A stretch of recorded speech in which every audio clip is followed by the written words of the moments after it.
Episode 13 of Jujutsu Kaisen Season 2 is incredible and it's my favorite action episode of the entire show. It is extremely well animated and could look much better if the production conditions allowed for it, and that's what I'm gonna talk about first, as I do with all my Jujutsu Kaisen videos. But since I always talk about this, I'm just going to keep it brief this time and relevant to this episode. So as usual, it's the directors and animation directors who are carrying Jujutsu Kaisen Season 2 through its awful production conditions. This time, episode director for Part A, Kazuto Arai, animating 101 cuts of layout. What the fuck? Want to make it sound even more insane? He animated all of these layouts parallelly with production as confirmed by him. Which means that when something like he made a layout that's immediately thrown to the second key animators to make the Genga, and depending on how that looks, he did a correction for that or a retake of that while also animating his other layouts. And yes, he also did a large number of retakes and corrections for this episode as confirmed by this tweet where he's visibly going insane. But I mean, can you blame him at this point? So now why the fuck would anyone put themselves through this level of torture? Because he's just helping out his friends. The anime industry is one giant family,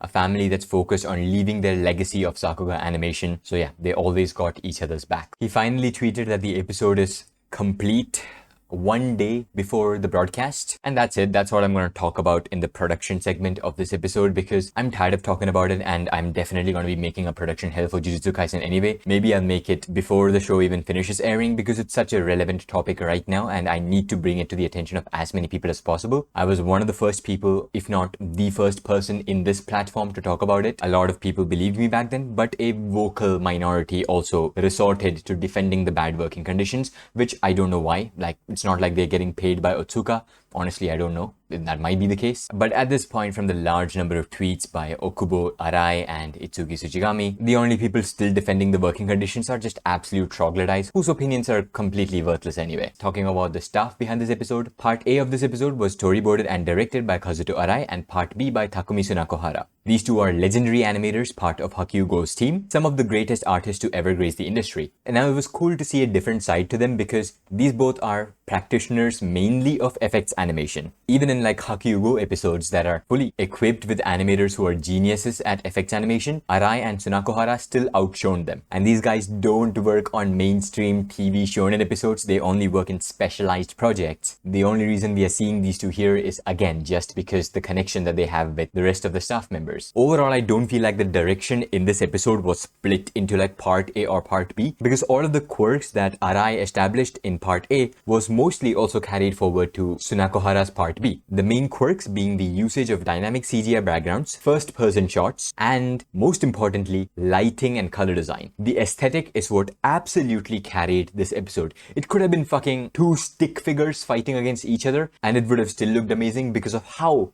fucking aesthetically pleasing the episode was. So the usage of shadows, light diffusion, and even just hard colors just resulted in the most visually pleasing episode of the whole show. And even small, easy to miss ideas were carried forward between both parts. Arai's storyboards had a lot of focus on signs and symbols, and I thought that was an Arai thing, but even in Tsunakohara's part, we got to see the same. So this duo of Arai and Tsunakohara kind of reminds me of the duo of Takahito Sakazume and Shun Enokido as directors. Instead of division of labor, it feels like they do everything together because they understand each other's works so well. As far as the animation side of things go, we do finally get to see more main animator participation, this time by Kosuke Kato. And he produced, in my opinion, the best bit of tight choreograph based animation in this entire episode. This is like park level stuff. And the reason I'm specifically highlighting main animator work is because main animators are the ones who carry a project. Main animators are always going to be the ones who put out the most polished bits of animation for your production. But for the rest of the scenes, again, it's just Twitter Kaisen. But two animators who I'd never heard of before made some of my favorite sequences in this entire episode. I feel like we could have seen a better product if it had even more animator participation, more members from the Go team maybe, like, you know, Hakyugo himself and maybe Miso as well. But the reason they didn't help out with this episode is probably because they are busy with their own episodes, which is apparently set to be the highlight of the season. The whole idea of Jujutsu Kaisen as a project still seems to be that have directors lead individual episodes, make them do as much work as possible, and have them depend on their own friends to do the rest of the work. That'll prevent the animation producers from going fucking insane, because these people who are helming the episodes themselves have the ability to work as animation producers. Sort of what happened with Tatsuya Yoshihara leading Black Clover. Last but not the least, obviously, gotta talk about the animation directors. So there were a lot of animation directors this time, can't list out all the names, but the notable ones are, well, obviously, Yosuke Yajima. Yajima corrections are definitely the biggest reason that this episode has consistent drawings. So like the most important cut, which was also shown in the trailer. This is layout by Juni, and then it was corrected by Yosuke Yajima, and then the Genga for that was made by the second key animator, Noah Kawamura. The best thing about Yosuke Yajima is of course that he's a workhorse. He does not stick to only the important still images. He also makes corrections to important movements and such. So many notes to the second key animator on how to complete this. There are also some very cool corrections from Yurika Nakanishi towards the end, and Roshia Nobili, I hope I did not butcher that name, but yes, they made corrections towards the beginning of the episode. They were not actually going to be animation director, they were just sticking to second key animator, but on an emergency basis to help out the production, they also did some corrections. I particularly enjoy the Yuji and Choso drawings. I mean, those are the two characters appearing in this episode, so that makes sense. But their Yuji drawing in particular, I love the simplicity in the drawing. The confusing part is that there are two other credits, being Sayaka Koiso and Sota Yamazaki as assistant animation directors. In this episode, I did not see any Sota Yamazaki corrections, and Sayaka Koiso, I thought did the correction for this, but it was again just Yosuke Yajima sticking very closely to the character design sheet. Alright, now let's actually get into the episode. So this episode is the most exciting to look at episode, like on the same level as Goso episodes. Every single cut is intriguing in some way or the other. As I said already, Kazuto Arai put a large emphasis on signs and symbols, and we immediately get to see that. The first cut of the episode starts with a sign that is flickering, which then seamlessly transitions to Yuji's shadow. Such an interesting and unique idea. And if I had to guess, this Yuji shadow was probably also animated by Arai, a shot that gives us an idea about Yuji's location. And again, this takes a little bit of time to register in our brain on how to perceive it. It's interesting. There are street lamps, of course, so he has to animate the shadows moving around the street light accordingly. So when Yuji is directly beneath the light source, there's only one shadow and it's a very dark shadow. But when he moves away, the shadow is a little bit lighter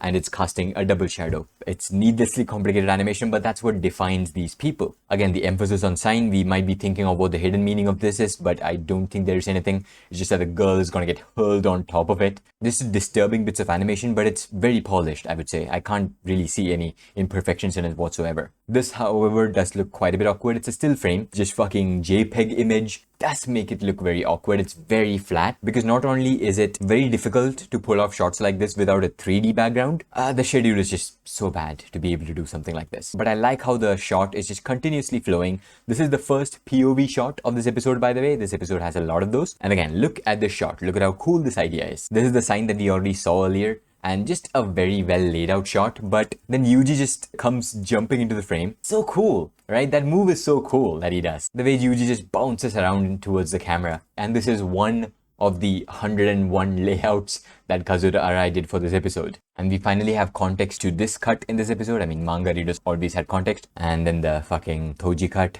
that pretty much spoiled his reveal.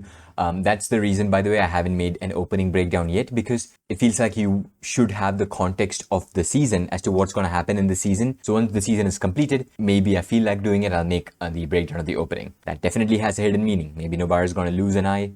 I don't know. There's of course signs again. With this specific sign, do not rush, with Yuji just smearing past the camera there. 3D backgrounds. They don't look very good. It's not a very good model, but even though it's not a high quality model, it's composited very well with the 2D elements, and it definitely does not detract from the experience, only enhances it. Unlike season 1, of course, where the 3D background actively ruined the experience. And here we go. The first instance of what feels like unfinished animation, the way Yuji's does that. It's very stiff, it's very janky. Now you might be thinking this is nothing special, but keep in mind that this is the highest priority episode. A lot of talent and money went into producing this one. Like, it genuinely cannot get higher priority than this episode. It's supposed to be full Sakura, it is supposed to be perfect. From here, Kazuto Arai's layouts start again.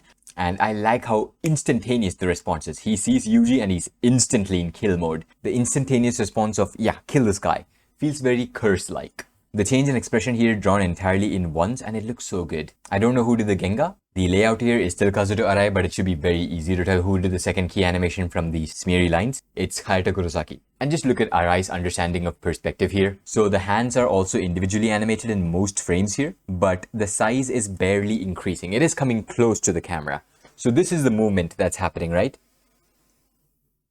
this is what's happening, but that's not actually what's happening because Choso is not necessarily moving away from the camera here. The camera is just warping around him. This is just Arai clicking on the FOV slider and turning it to the max. The 3D background facilitates a shot such as this one, moving very fast. Some smears added on the 3D background as well, always cool. But Yuji is drawn frame by frame here. Again, look at this. Such a complex shot. The arrow coming and we're going to turn 180. Crazy. So well done. Here again, it is pretty much entirely animated in ones, because if it wasn't animated in ones, it wouldn't be this fluid in slow motion. And you can see how effortlessly it pierces and breaks Yuji's bone. And the change in expression of Yuji again. It's just so well animated. This episode already has a lot of talking to explain the moves and such. So you can't spend time explaining about what you already can see, like Demon Slayer, for example. If this was Tanjiro, he would be like, oof, ouch, ouch, ouch. That hurt. My bone is probably broken now. But there's no reason for that dialogue to exist when you can just show the bone just being shattered and the pain in Yuji's face through the animation. And the sweat drops just appear instantaneously on Yuji's face, because when you're in extreme pain, you do sweat a lot. I know I have broken my hand. So I've broken my right wrist and my left elbow. And then he deflects it. It goes through him, but then it just vibrates. The vibration is shown by completely smearing the arrow. And this is probably Arai's Genga. It has to be,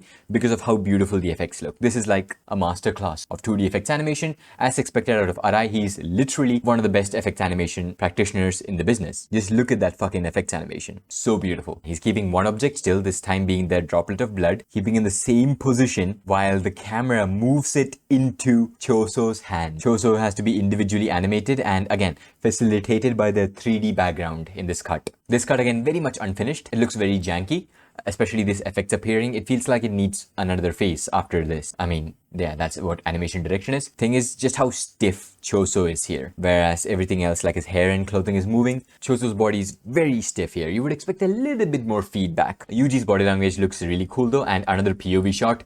My god, it's so cool. I actually thought this was animated by Ko Yoshinari at first because of the way Yuji's drawn here. But yeah, the sense of depth here is just flawless. The shot of symbols, again, so cool. And it's casting a green light, and that green light fades off when the blood laser goes through it. So amazing work by the compositing team as well, because as he's breaking all of these light sources, that source of light is no longer casting the light, and you have to comp the scene accordingly, which is very difficult, especially because comp comes after the animation process, so they must have done this in like a matter of days. Choso blocks the attack with his knee as support, so the attack hits and Choso just gets separated from his outline here. And then the outline catches up to him, or he catches up to the outline when the second impact hits. And it was also probably a weak hit because Yuji uses his left hand here. He most likely knew that Choso was gonna block the hit, so might as well use my left hand as like a feint, because his left hand is what he uses later on this episode to one-up Choso. Of course, Choso was playing 4D chess while Yuji was playing checkers, so he lost anyway, but still, pretty cool. Since Choso is pointing up here, you show the impact of that as well. The laser is still going, it cuts through everything, and again, gorgeous effects animation. So good. It's literally just edge lighting. There are no other shadows. Really well animated character acting on Yuji here. And an amazing drawing, which I'm assuming actually looks like a Sayaka Koiso correction, but I mean, could be Yosuke Ajima. Edge lighting again. On Choso, it's pretty much purple because behind him is a purple colored sign. And behind Yuji, there's one yellow and one blue. So the blue lighting is coming from here and the yellow is from this. My god, it's so amazing. And yeah, the flickering light is also used as like a way to show the flashback of Eso and Keiichitsu dying. And it's flashed very quickly as to not cause a style conflict, I'm assuming, between season 1 and 2, because the styles are just so vastly different between this and this. But it's also a very cool idea nevertheless to use the flashing in that purpose. Just solid, beautiful drawings. And as Choso is getting angry, look at the sparks in the background. The quantity of the sparks are also increasing. That's not done just to increase the impact of Choso getting angry. It also actually ties into the environment because the sign is about to fall and the arrow falls down. Of course, arrow, Choso's blood technique. Very cool blood animation here, but the way Choso is drawn, it's kind of awkward. It's kind of stiff, but I mean, what can you do? These two cuts though, just absolutely gorgeous. The way the blood flows is, oh my god, that's good. Very good shot composition here as well. It gives us a complete idea of the surroundings as well. And every single light source, the pink, the blue, and the yellow. The way the blood flows here is extremely well animated. The 3D background again facilitating amazing movements such as this one. This effects animation is probably done by Satoshi Sakai because he also did the cuts that come later. It's also beautiful effects animation, which, I mean, checks out. It's Satoshi Sakai, right? Again, since this is like a very choreography-oriented fight, and Satoshi Sakai also animated this sequence, people were hoping to see something like that by Sakai in this episode, but obviously that's not gonna happen. Akudama Drive had a much healthier schedule compared to Jujutsu Kaisen Season 2. These are the cuts that are confirmed to be animated by Sakai. The movement here, while good, what I really like is definitely the blood animation on the orb. Cool couple of cuts here. This is Yuji POV, and then we switch to Choso POV. And again, I love how the colors on them are animated. And now they've rolled and reached in front of the yellow Raitsos, which is that outburst panel in the background. So much coordination between the background teams and the animation teams. I don't know how that's even possible in such a tight schedule that is. Cuts starting from here are super Kannada style, beautiful blood effects. These cuts are the highlights of this episode as a whole because they're so good. Really cool Kannada light flare here. Again, just heavily Kannada inspired animation here. Really snappy, beautiful animation with the blood effects just being very three-dimensional and very well shaded. Awesome impact frames, then transitioning to a full background animation cut. How do you do that in the schedule? I do not know, but it's really, really well done. Amazing sense of three-dimensionality. Even the panels are drawn, like the red panel and the yellow panel in the background. Blood engulfs Yuji and throws him into the wall. With again, really cool Kannada-inspired impact frames. Now, I know who did this cut, but I don't want to reveal it because my videos on Jujutsu Kaisen get around 10,000 views each. So if I reveal the animator's name when they don't want to be credited themselves, that kind of beats the purpose. If you do figure it out, please keep quiet about this. It is not Kai Karashi. I'm saying that specifically because Kai Karashi would have been like the #1 guess. I know I thought it was by Kai until I was corrected by Beaksy on Twitter. The reason I thought it was Kai is because the obvious Kannada style animation that Kai is a practitioner of, and Kai is very good friends with Kazuto Arai as well. They've worked together in the past many times. But Kai was confirmed not to be part of the production process of this episode. He was involved during the pre-production phase, but because of the schedule's issues, he was not able to participate in the production itself. Cut starting from here is by legendary animator Tetsuya Takeuchi. So how the fuck did Tetsuya Takeuchi come into this project? Again, I know a guy who knows a guy who knows a guy. Tetsuya Takeuchi being brought into Jujutsu Kaisen Season 2 because of his connection with Kazuto Arai. The smears absolutely give away that this is Tetsuya Takeuchi. Very timing dependent, but not as post-dependent as, let's say, Kannada style animation. This cut being the highlight, the body language and Choso here is just so naturally animated and looks very good. It's still not impressive by Tetsuya Takeuchi's own standards. If you really want to see him work in very good conditions, just again, look at his work in Heavenly Delusion. Or just go fucking 20 years back and look at his work from Gaara vs. Rock Lee. Subpar conditions lead to subpar work, but I mean subpar work by an absolute legendary animator and one of the most influential animators in the industry is still going to look amazing, and that's why this looks amazing. Now my favorite thing was Tetsuya Takeuchi's cut is this move. Look at that move of Choso getting into position again to attack Yuji. Very Shaolin-esque. And this cut of just gorgeous effects animation again is presumed to be Kazuto Arai. A lot of this is presumed to be Arai. He did 101 cuts after all. Really cool layouts for these shots again. It feels like he's trying to emulate what Shota Kuchizono does. This really feels like something Gosso Vision would create. This looks a little bit awkward, however. I don't know if this was supposed to have movement. Why isn't gravity affecting its clothes here? It's as if they forgot to animate this. This Yuji cut though is amazing. Love the expression again, and the subtle movement of him just catching his breath is amazing. Beautiful drawing shown in the trailer, so it was made a while ago. I'm assuming Yosuke Yajima or Sayaka Koiso. This one though is again confirmed to be done by Rossia Nobelli, probably using Yosuke Yajima and Sayaka Koiso's corrections as a reference. I don't know why Yuji is landing on his heels here, especially when the floor is made out of Lego. That is not how you're supposed to land. You need to always land on the balls of your feet. And this is the most Utapon inspired cut of the episode. The way the blood is coming through the gap of his fingers in the manner of spiky smears, which is also acting as a light source, so the shadows are animated accordingly and the background eventually darkens, is very much something that Utapon would do. Utapon loves to play with colors in a similar way, especially with a black background, and I have way too many examples to share. Even Utapon inspired animators do similar stuff. Compare the style of this cut to this cut. Currently it's not credited, but it is a very cool cut. The next cut is also very cool. It's very similar to Choso's previous cut, but that felt janky. This does not feel janky, however, even though Choso is not even moving here. The reason I feel like it's not janky is because of how fluidly his clothes are animated and the hair is animated, and how the movement of the clothes and the hair also eases out. After the initial shot of the beam, once the beam is far enough, you can see how his clothes are now settling down. When the beam is first released, the clothes and hair, they're moving extremely fast, animated in ones. After that, it slows down and it's animated in twos now. So as Yuji says, the initial shot is extremely fast and Choso's clothes are moving according to that. You think Yuji avoids it, but he actually does get hit, and that's the scar on his face. I'd like to think these cuts are also layout Kazuto Arai again. Seems like something he would do. Also love the camera position here. It's like a very zoomed in over the shoulder camera. So we are playing like a third person video game controlling Yuji right now. Love the way the blood is drawn here as well. Incomplete lines with the way the blood is drawn. Anyway, the background is CGI, again facilitating a movement such as this one. Always showing the impact on the surroundings as well. Because the surroundings are very much impacting the way lighting works in this fight. And these 3D backgrounds, man. These 3D backgrounds really saved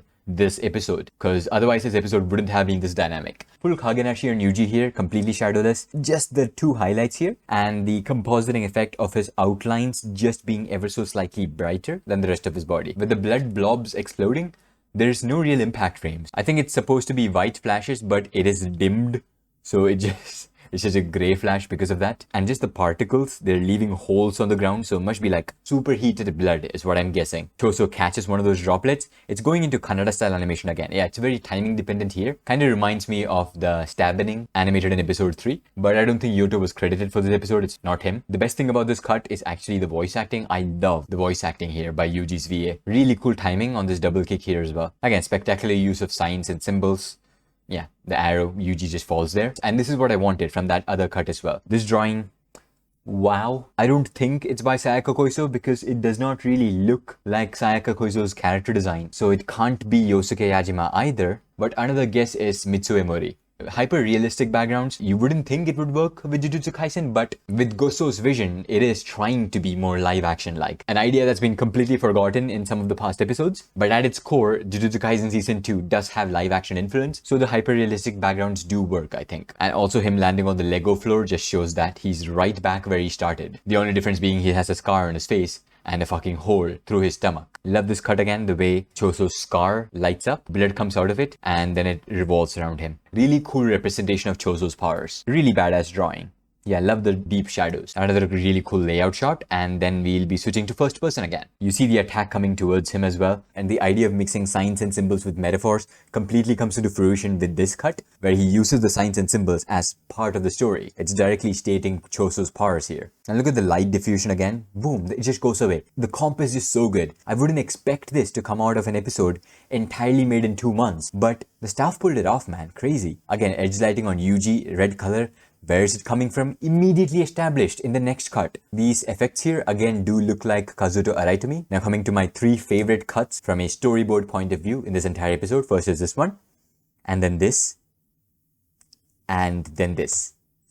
That is genuinely one of the coolest things I have seen in anime and any piece of art ever. So he draws a perfect circle here, right? So how does he do that? He sends a circular pulse through his blood here, and that is what connects here, making that perfect circle. The transition between background art to background animation is absolutely flawless. So everything here is part of the background art. The support in the back, these grills here, the floor and the ceiling obviously. But as soon as they are getting broken, all of this is hand animated. And we truly get to see it from a realistic point where it's not a perfect circle. You see that pulse that Choso sent traveling here again. It's less like a circle being thrown. It's more like a whip. All of these, I think these are 3D elements and they turn 2D. Yep, they do turn 2D as soon as the wreckage is shown. Extraordinarily cool idea. Again, we switch to a POV shot, this time of Yuji, and then immediately we switch to Choso's POV as well. The animator who did these cuts, they again uncredited, or well, they don't want to be tagged. I'm assuming it might be because they're not happy with their cut, but I just want to say if that animator is somehow watching this, these cuts are some of my favorite from this episode and favorite in anime as a whole because of how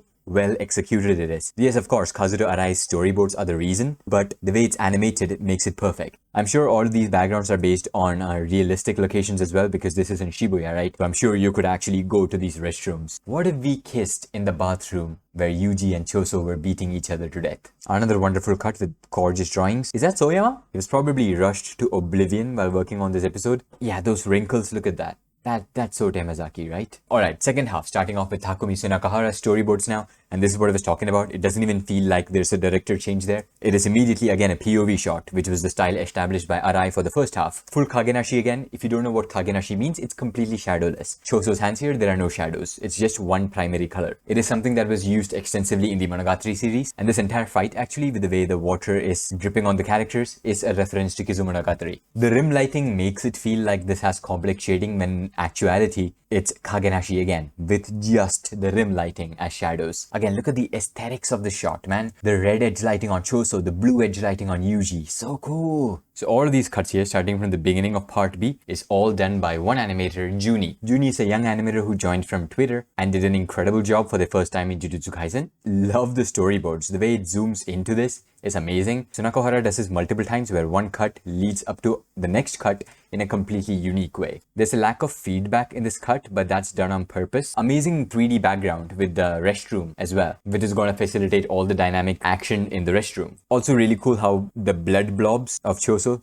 just go back, catch up to him. He had 3 of those devices, right? So one we already saw get destroyed by Mahito. The second one is also destroyed. I don't know where the third one is. I would guess that he's given it to Miwa to say goodbye, but I don't know. Love that little bit of character acting on Choso as well. And yeah, the blood gets more and more dissolved, and the red blood cells rupture and the blood blobs explode. Again, love the way the rain droplets are done. It must be very difficult as well, right? Animating so many droplets of rain. I'm guessing that Tsunako just made like a multiple default animation shots of the rain falling, and that could be reused for every cut, because otherwise I don't see anyone spending all that much time just to draw rain over and over again. Oh no!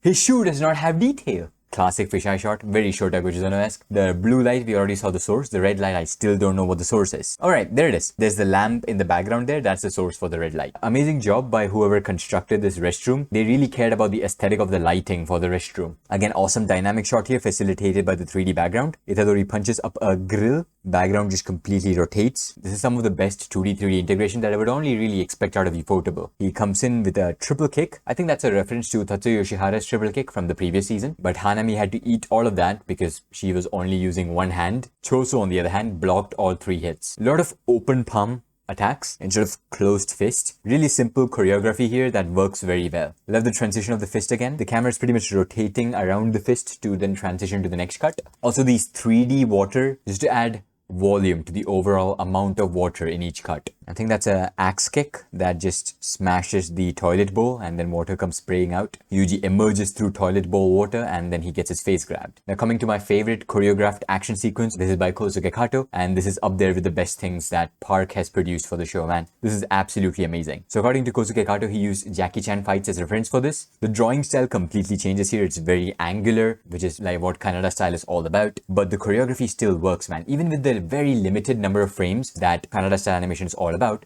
the choreography works so well, just adds impact, which was the same with Sungo Park, right? Park is also primarily a Kannada style animator, also animates with a limited frame count, but his choreography is also amazing. Love just how exaggerated the smears are here. They're just very whip-like. Again, very Shaolin-esque, very Jackie Chan-esque. Wonderful, wonderful smear work. Love the dance between each and every move. So well done. And the effects animation is also just absolutely outstanding. The storyboards do not need to carry this cut, right? Kosuke Kato is a skilled action animator. He can carry the cut without it being too complex. He can carry the cut solely through his animation skills. That is exactly what's been done here. This is like the kind of side profile framing that most of the important Naruto fights use, just to showcase choreography instead of having complex storyboarding techniques. Love the anticipation on this bite here. Lot of build up to then just chomp down. Is that an eye flare? Oh, this really is a Sungo Park fight, if it even has an eye flare. Tons of build up for this headbutt, and then boom, the release is so cool. Really good exaggerated perspective drawings here. Again, everything that Kannada style animation is about. And then classic Kosuke Kato smears here as well. He just takes a sketch pen and scribbles with it. And look at the Yuji drawings here. This is a perfectly normal Yuji drawing, but then we see Kosuke Kato chaos here.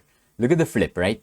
That's 1, 2, 3 drawings for an entire 360 flip. The way it's shown that the cursed energy is concentrated on his foot. So goddamn cool. And the impact is so satisfying with the impact frames that are for some reason not ghosted or dimmed.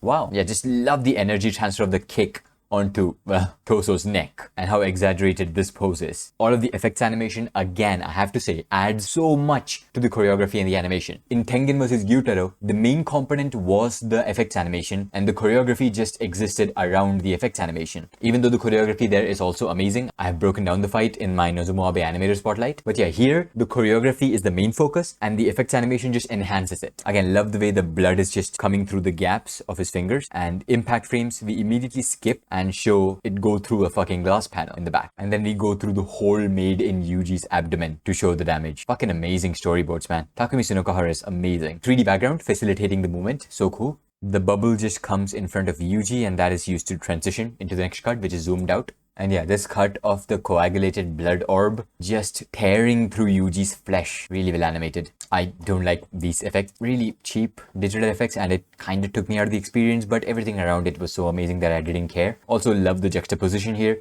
Yuji has red edge lighting, but blue aura. And Choso has the opposite, which is blue edge lighting and red aura. Small details, the blood just flowing out of Yuji's mouth. Internal bleeding, he got his fucking liver blown out. The coagulation of blood here is also shown really well, turning it into pretty much crystal here. And because it's like crystallizing, it's turning shiny, so it's reflecting the blue edge lighting as well. You can tell it's now a reflective surface just because how the shading is done. And this is the reference to Raid, I'm guessing. Raid 2 has all time one of the best fights. This fight is actually very less like a Raid 2, I would like to say, because that is in like a relatively open space, which is like a kitchen. This feels more like the first fight in Raid 2, which is in a very enclosed space. But this particular reference is definitely from the kitchen fight. These two shots are extremely well drawn, if I had to guess. Yosuke Ajima corrections. Before Yuji makes contact here, Choso throws the first punch. Choso's fist stops suddenly. All the water on top of his fist because of the inertia. Look at all that water splash. And Yuji does a backflip with a kick. Again, look at the sheer quantity of effects here. It's pretty goddamn good. That's because all of this is being done by Takumi Sunakahara. This almost looks nothing like Sunakahara's work for the most part. That's because he was absolutely rushed to hell working on this, right? This cut was also confirmed to not be done like this intentionally, like the zoom in. I guess the full cut was not completed. I don't know if it will be completed or not in the final version, but it's not how the shot was originally storyboarded. The drawing aesthetic and the choreography definitely carry these cuts for me. Awesome shading on the palm there. But yeah, this is what I was talking about. The animation is quite a bit janky, but then we get this cut thrown in there, which was obviously pre-animated for the trailer, so it looks extremely polished. But the cut before that is also really good. This actually looks like Sunakahara's animation. So the reason I'm saying this looks nothing like Sunakahara's animation is because, as I said before, very janky. Look at this flip. Very few keyframes. Sunakahara does not animate like this. He animates in a hyper-fluid manner, and yeah, he's also really good at choreography. If Sunakahara was able to do his Genga here, it would have been an all-timer sequence for Jujutsu Kaisen Season 2 and maybe an anime as a whole. Again, these jagged shadings, I don't know who the second key animator of these cuts are. Again, these cuts they feel quite a bit janky. These effects though are just gorgeous. Yeah, I mean, that's definitely done by Sunakahara, right? Those curse effects are just beautiful. Just look how much the aesthetic is complementing these cuts again. Beautiful. These cuts are by Van Oba. Van Oba, again, a very young animator. I first saw his work in Castlevania.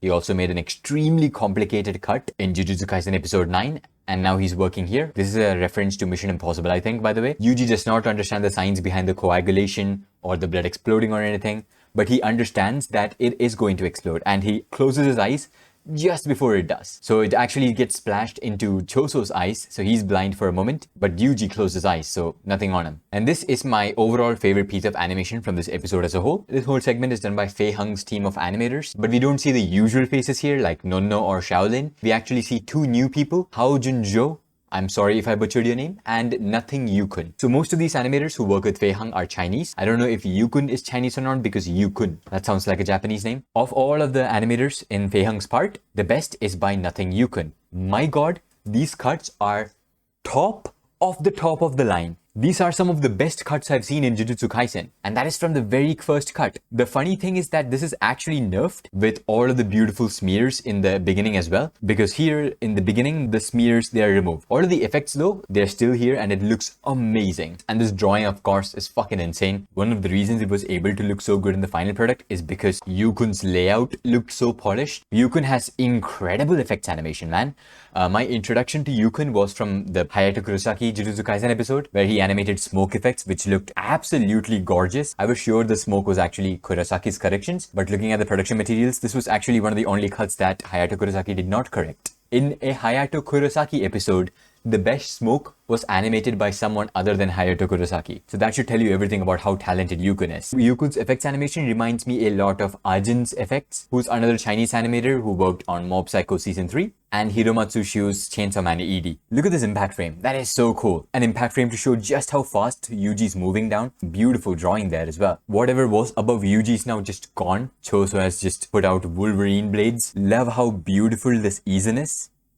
Starts off slow, but then it's coming closer to the screen and it just speeds up really quickly. It's also slicing through the water droplets, so you see the smeared water droplets as well. Again, his smeared hand just coming into the frame. I mean, look at this. I mean, that's so awesome. Camera movement perfect as well. You know it's past Yuji, but now it's gonna come back and hit Yuji again. Impact is very well conveyed. The solidified blood then explodes and blinds Yuji. I think this is where Yukun's cuts end. Now that I've talked about the animation, I'm going to talk about the choreography again. So Choso closes one eye here so that he can aim better at where he's attacking. Look at how fast Choso is evolving, because before this, with the blood knife, Yuji knew the timing of the blood explosion and Choso was blinded instead. But this time Choso uses it to his advantage and blinds Yuji using the same trick. Starting from here is animated by Fei Hung himself. Fei Hung's cuts are extremely rough, so really amazing job done by the second key animators to turn that into this, while also keeping all of Fei Hung's beautiful base movement that he had in his layout. Uses that parkour thing where you bounce from the side of a wall, but with the way this is shot, side is now down. Really cool camera movement here again, the pan up from the shoes. The choreography does its thing again. Yeah, the moves here are just amazing. Again, look at this shit, look at the camera movement. Camera does a 180 here. It's now upside down. So if you don't understand what's happening, is that the camera is facing like this. The characters are here. The characters are flipping like this, and the camera is also flipping. And now the characters are here and the camera is here, upside down. So Nakohara's ideas are just so fucking brilliant, man. The cuts starting here are by Van Oba and Hoodie Boy. Van Oba's cuts here are still amazing. The use of CGI background is amazing. And another POV shot for Yuji. This must be incredibly complicated to have an understanding of space here. Looking at his Elo, he already had the CGI background to work with. So Choso does block Yuji's kick here. Yeah, Yuji bends his knees and then kicks him again. Then wraps his legs around Choso's head and then throws him using his legs. Now the source of light is gone. The blue source of light is gone. The only thing left for edge lighting is the red light. But hey, look at that, the blue edge lighting on Choso's hands. Where is that coming from? That is coming from the cursed energy. The scenes here are animated by Dr. Bean, again another young Twitter animator. But as far as fluidity in the animation goes, in this episode the best works is by Nothing Yukun and Dr. Bean. The cuts with Yuji here are animated by Juni again. Just the layout and the hair animation, everything else was entirely corrected by Yosuke Yajima. And a punch that completely lacks impact, done on purpose of course, but you can't just show that it has no impact, because that wouldn't be satisfying from an animation point of view. So it has a lot of effects animation surrounding it, coming right off of some gorgeous impact frames as well. That's a beautiful impact frame. Yeah, the wind effects and the water droplets are just amazingly animated, and the shading on these water droplets are just incredible. Also love the lighting here. The only edge lighting on both of the characters was coming from Yuji's cursed energy.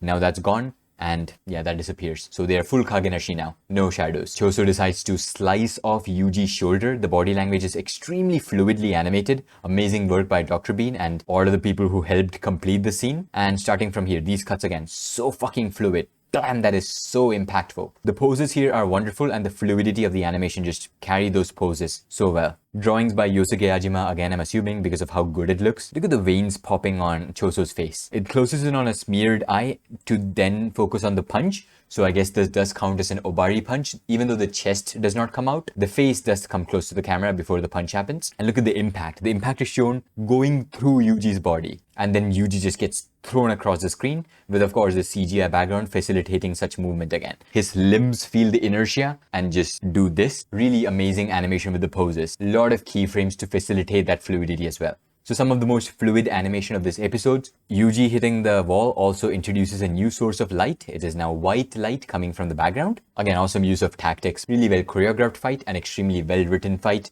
as expected out of Akutami Gege at this point. Look at the way the light is flowing into the frame here. And then we see Sukuna. Again, just appreciate how good this drawing looks. It is 2 colors, 3 colors. There's black as well to define his eyes. It's just 3 colors and it looks so aesthetically pleasing. I saw a lot of people wondering if Sukuna did anything here. I don't think Sukuna did anything. I think Yuji is somehow Choso's brother. This is the other example I was talking about. Was 2 things that really have no relation but working as a transition between the cuts. So this whole transition to Choso's eyeball makes no sense, but it's cool. Another Yurika Nakanishi correction and it's really well drawn. Yurika Nakanishi is really good at drawing some unhinged faces. And look at the attention to detail here. This is blood from a live person, that is Choso, and this is like pretty much from a dead person, that is Yuji. So one is darker than the other because this is oxygenated blood coming from the arteries, whereas this is deoxygenated blood coming from the veins. And look at the aspect ratio, right? 4:3 black bars are just flashing in randomly, and then we get a Snorri cam cut. I mean, how do you storyboard this? You're not animating Choso here, right? In the sense that you are not animating him walking, but you can tell that he is walking because of the relative motion on the way the background is moving. So that's how Snorri cam works in live action as well. But to do that in animation is something extraordinary. Also, the character acting itself is so good. The expressions on Choso's face, masterclass, with the 4:3 black bars flashing in randomly as well, to then completely turn to 4:3 aspect ratio. So this is the same art direction, texture work, and animation work that was done in the first episode. There it was animated by Shinsuke Kozuma, but he was not credited for this episode, so I don't think it's him here. Also, talking about Shinsuke Kozuma, haven't seen him in Jujutsu Kaisen at all, and haven't seen Yoshihide Idue either, even though Idue was supposed to be a main animator. Last time he worked was in episode 8, so I don't understand how exactly Yuji is related to these people, because here 1, 2, 3, 4, 5, 6, so there are already 9 members of the Cursed Womb. It's just Yuji who's the anomaly and somehow related to Choso. Maybe he's somehow a descendant, I'm not sure. And we also don't know who Geto is, like the current Geto guy, we don't know who that is. This is just a blind guess, but I think the current Geto is somehow related to Kamo Noritoshi, not our current Noritoshi, but the Noritoshi before, who was known as the most vile sorcerer and impregnated the mother of all these cursed wombs. So I doubt they would just name drop someone as a vile sorcerer to then just completely ignore them later on. I think we are gonna see more from them. By the way, it is new Geto that gives us exposition relating that character as well. So I'm assuming Yuji is somehow a descendant. Yuji has a heavenly pact similar to Maki, which is why he has such physical prowess, but he also has cursed energy now because of Sukuna. I wonder if he'll unlock blood techniques at a later point. That would be really cool. I don't know why their clothes change. Also, it's another really cool bit of writing by Gege, because that vile sorcerer was also named Noritoshi, same as our current Noritoshi. I'm assuming the reason both of them have the same names is because, of course, the old Noritoshi is a hated sorcerer because he's vile, and the new Noritoshi is a son of a concubine, so as to not give him that much respect, he was also named Noritoshi. So that kind of shows us how fucked up these big Jujutsu houses are. So yeah, my current theory is that Noritoshi Kamo, with all the experiments that he conducted on Choso's and the other folks' mum, figured out a way to turn himself into a curse. So the current Geto is also Noritoshi Kamo. So if it is ever shown as if the current Geto can use like blood techniques, that would confirm my theory. But manga readers, shut the fuck up. Don't correct me. Chapri, I'm specifically talking about you. Don't give me any clues. Cool transition again in a episode that's filled with cool transitions. I don't know why Choso is bleeding here. Maybe it's thrombosis, because he coagulated so much of his blood. The effects of that are showing up now. Sukuna looks surprised as well by all that happened, and Sukuna is someone who usually is not surprised by anything, because he genuinely does not give a shit about anything. And finally, the curtain closes. Could not have thought about a better way of ending it. Talked about the signs and symbols metaphors carrying into Takumi Shinohara's segment as well. And that is true here, the ending portion. Shinohara has again laid this out in a way that totally belongs as part of a Goso project. I'm assuming they have some kind of healing technique and are gonna heal Yuji, but I don't think we've ever seen their techniques. And that's the end of this episode, but in the next episode, look at that cut. What does that remind me of? That reminds me very much of this cut. Keiichiro Watanabe confirmed for next episode. Overall, yeah, incredible episode. One of my favorites from Jujutsu Kaisen. You can really tell that Arai and Shinohara really wanted to make it a masterpiece. Lots and lots of good stuff to come. And even though Miso pretty much outright said in his tweet that we should not keep our expectations too high because the production conditions are that bad, I'm gonna continue believing, and I'm gonna bet Miso's episode is gonna blow past every other Jujutsu Kaisen episode in terms of quality. I doubt it's gonna reach Fate Apocrypha episode 22 levels of good, but it is definitely gonna match that episode in terms of madness, and that's more than enough to make me happy. Until then, that's about it. If you like this video, leave a like. If you did not like this video, leave a dislike. Subscribe, share, and go thank the animators on Twitter. I'm talking about fucking spamming thank you messages to Kazuto Arai and Takumi Shinohara. That's about it. Thanks for the views.